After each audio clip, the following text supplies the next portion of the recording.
What's up, guys? Welcome back to another War of the Visions video here with For Misery Gaming. And today, guys, we have the impending Final Fantasy Tactics collaboration coming to global. We did hear word over the weekend that JP was also getting Final Fantasy Tactics Collaboration Part 2. So it was kind of expected, and we have been expecting it for quite a while, that Tactics was going to be coming to global. So here's the thing, we're going to be doing a whole should you summon, resources, all this stuff. Basically right now, when this drops on the 22nd, this is going to be the time to spend money. If you guys are going to spend money, this is probably going to be the best time to do it. If you guys are still got packs in the shop to buy, if you guys got special deals you want to buy, so on and so forth. These units, especially Orlandeau, Sid is going to hold a lot of value, being relevant in the meta for multiple contents of the game. So, which we'll go into detail on that, but that is coming. So, what for today, for the video that I wanted to do though, because Spoot is going to be doing a full video on should you summon for both of the new units that are going to be playable, Sid and Ramza. So, but we are going to talk about actually a pretty cool article that was created by Hadi Sin, if I'm pronouncing him correctly, on the Reddit. I'm going to leave his post in the description of this video. And why I really liked his article or post that he did on Reddit was that he actually broke down what your realistic expectations are going to be if you plan to limit break Sid Orlandeau. So he has a full breakdown of first how sturdy they are and the comparisons you have for Engelbert, Stern, and Orlandeau. So let's go over that first. So he is going to have Engelbert has 3225 HP. Stern has 1513 HP, and then Orlandeau has 2336. So you guys see there, he's kind of in the middle in HP. TP goes, he's very, very high, and he's in the middle once again. Stern's got more TP, 126. Engelbert's got 121, or Orlandeau's got 123. AP, he's got second most. Once again, kind of in the same pack. Stern's got the most, then Orlandeau, then Engelbert. Next, attack. We have 218 for Engelbert, 315 for Stern, 281. So just a little bit trailing Stern, but Stern is going to hit harder, obviously. And then Magic, he's actually leading the pack in Magic with 78. Agility, he's very, very close to Stern, only losing on 4, but significantly faster than Engelbert, obviously, 55 to 48. Dexterity, he actually has more dexterity than Engelbert, but has less dexterity than Stern, 168 to 147. Luck, he has second in luck, 173 for Engelbert, 131 for Stern, and then 136 for Orlandeau. And then defense, really low. But to be fair, Engelbert's, one of the best tanks, if not the best tank currently. Actually, is the best tank in global, and is one of the best in JP. Has 12, and then Stern 0, and then Orlandeau's got 2. So, as you guys see here, Orlandeau is right in the middle for HP and attack when comparing against dedicated tank and dedicated physical DPS. Orlandeau has 2 abilities that make him more sustainable than most DPS. Shadow Blade, range 3, single target, height of plus -1, 3 uses, 20 AP, deals damage, and heals user for damage dealt. Final Fantasy Tactics veterans will know how useful this is. What makes this different from Stern and Soldier's Drain Force is that Drain Force is capped based on the max HP of the user, whereas Shadow Blade is uncapped and dependent only on attack. That is a very key thing, only on attack. With Orlandeau, the ability alone has carried me to victory in solo hard content and saving multiplayer matches. The fact is that this is a main job ability, which means you always have it regardless of the sub job you choose. That's a very big contention, is that it's a main ability. Auto Refresh, his second ability that's notable. When attacked, chance to recover up to 20% of max AP at level 20. FFBE veterans probably can guess how useful this is by looking at the name of the ability. While reaction abilities are harder to proc, when it does, basically gives you at least enough AP to use Shadow Blade, which is huge. So basically, he gets AP back when taking damage. That's actually insane. So, imagine if, for instance, Medina had an ability like that. You just use your limit break and your Blazega, and then you get hit, and then you can Blazega again, if you survive the hit. And he has way more durability than someone like Medina, so that is going to be an absolutely huge calling card for him. Do they have ranged attacks? Pretty much all of Orlando Unique's abilities are ranged, with his bread and butter and also most cost-efficient one being. Shellburst, Stab, Crush Armor, range 5, single target, height 1/5, 1, or is that a -1? I don't know. Whatever. 5 uses, 15 AP, also lowers the opponent's defense before dealing damage. That's huge. So that can really do tons and tons of damage to even like the tankers like Engelbert. And then next, do they have AoE attacks? All 3 of Orlando's sub-jobs have some form of AoE, but the AoE of his unique job skill is Lightning, Stab, Hollowed Bolt, range 3, cross-shaped, height 2, 3 uses, 23 AP, and has a chance to silence the target calculation based on faith. So he's actually going to be a unit you're going to want to have very high faith in, oddly enough. So that's something to note.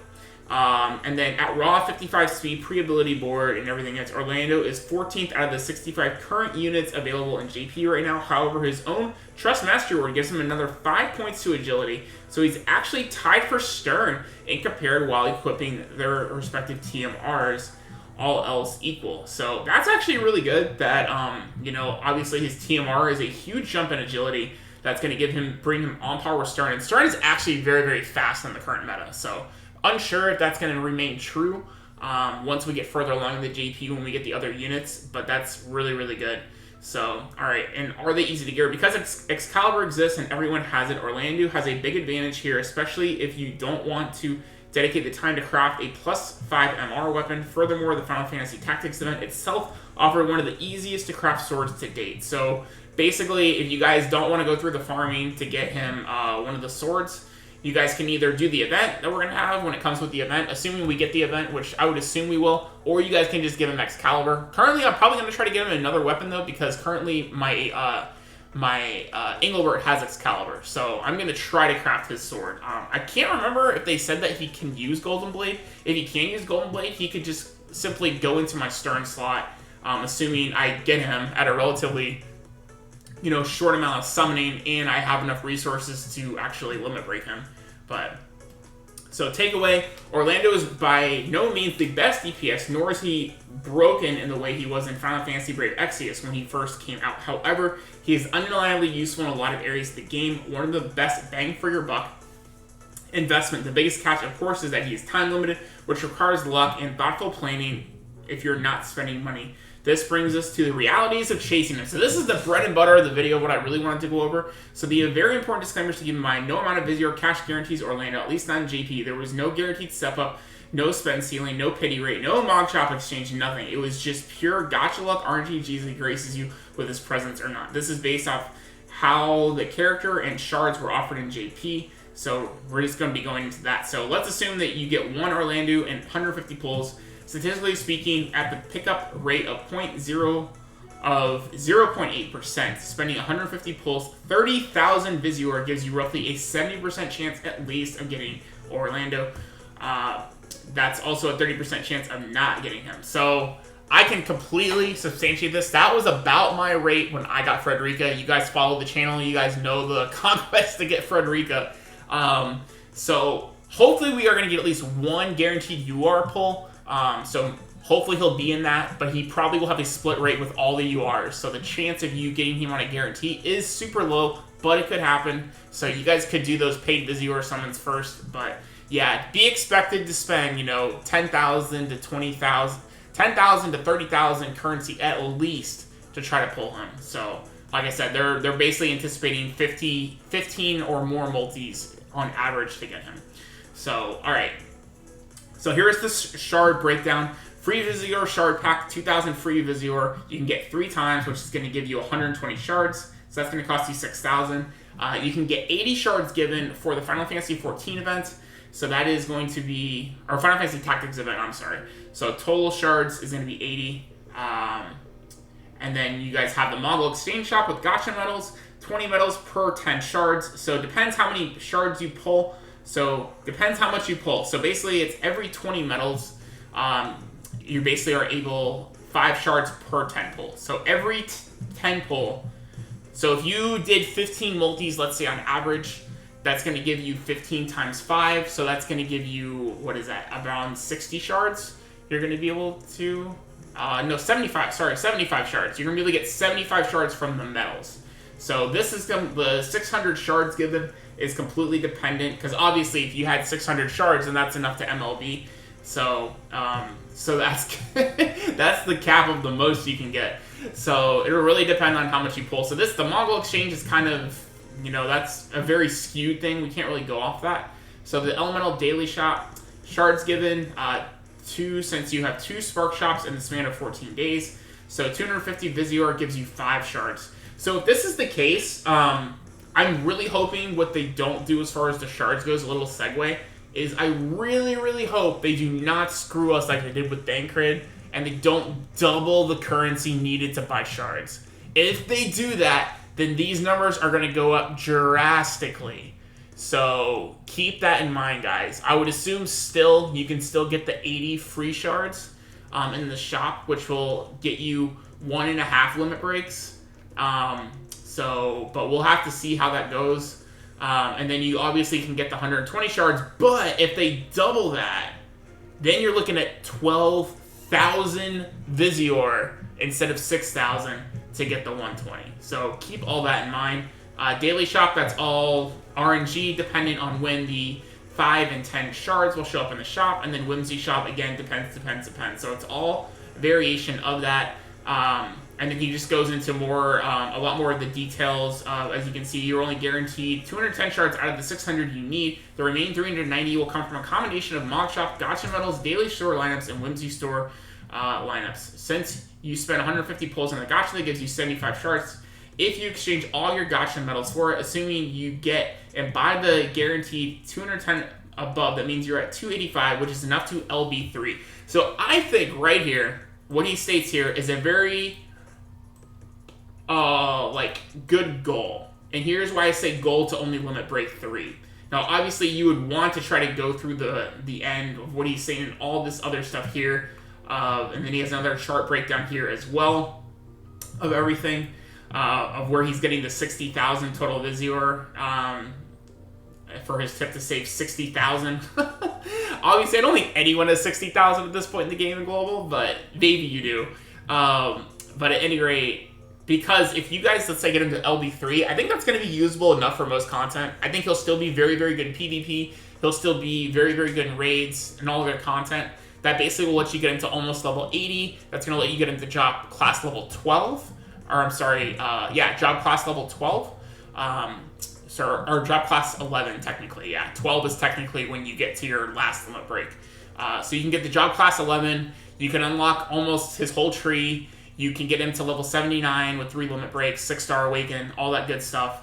And then what's big is that because JP is having Final Fantasy Tactics Part 2, you guys could actually wait to get the rest of his shards from that event. So you guys could save up your Visior, save up your exchange metals, assuming he does come in the exchange shop with the next Final Fantasy Tactics Part 2 that JP is getting this week, as we're getting Part 1. You guys could have that as a buffer of when to max him. The only thing to keep in mind is by that time, who knows if there's like a new Transcended UR, if there's like a 7-star unit, you know, things could happen to where Gummy could just completely power creep Orlandeau as well, and he could be completely irrelevant at that point. So that is all possibility. So don't just like assume like, oh, I'm safe, I can just keep my limit break 3 and he's still going to be in, you know, top tier SS rank unit. Anything could happen in Gacha. Power creep happens all the time. You guys know this, and you guys have played Gachas for a long time. But that is like a more, I feel, viable option, because then you're looking at spending, you know, as getting 3 limit breaks to get the 310. You're going to get the 80 for free, and then you guys can get 75 shards from the exchange, assuming you spend 15,000 Visior to pull him. And then you can use 6,000 to get the other. So then you're looking at around what?